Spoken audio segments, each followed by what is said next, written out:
everybody. I know it's still December of 2022, though it's almost 2023, so I thought I'd make a review of the iPhone 11 Pro Max in 2023, because I just upgraded from it to the iPhone 14 Pro after using it as my main phone for 11 months.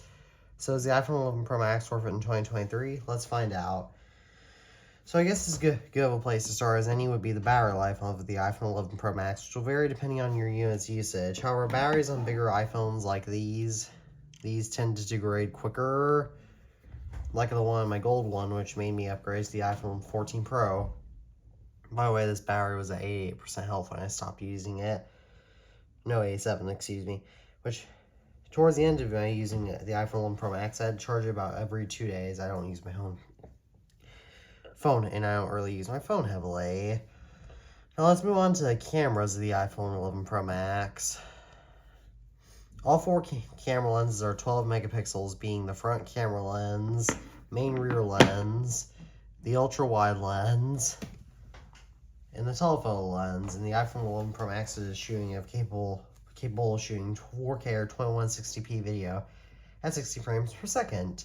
However, it does exclude the LiDAR sensor, which is useless anyways to everybody else besides NASA, ProRAW image support, which takes hide the looks of anyways. ProRes video, which takes up too much storage and doesn't even support 4K. A macro lens, which is useful for zooming in on objects without losing image quality. Excuse me, not magic.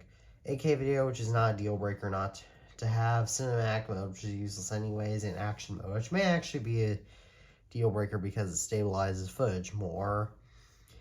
However, you probably do not comprehend anything I just said about the iPhone 11 Pro Max's camera, so why not just show you photos and videos that I took on the iPhone 11 Pro Max.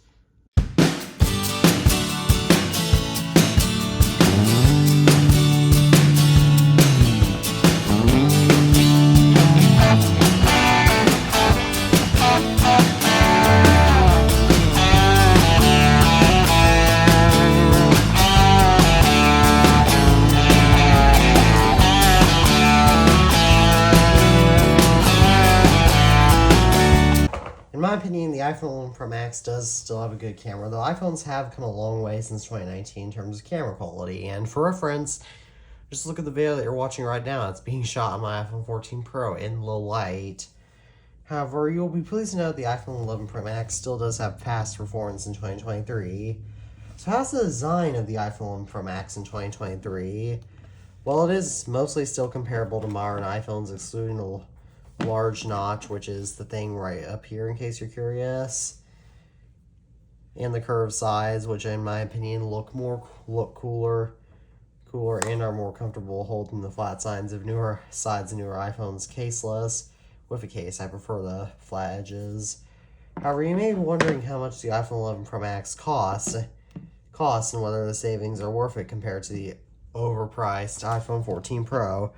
To answer your question, the iPhone 11 Pro Max costs about $500 US on the used market and cannot be purchased anymore brand new. So, should you pick up an iPhone 11 Pro Max in 2023? The answer is no. These phones are far more prone to having issues far sooner than buying an iPhone 14 because they have way more wear and tear. And iPhones have come a long way since the 11 series. For example, the iPhone 11 Pro Max also excludes 5G, MagSafe, ProMotion, and the Dynamic Island. As always, thank you all for watching this video. What are your thoughts about the iPhone 11 Pro Max? Please let me know in the comments. As always, I am the iTunes fanboy, and peace out.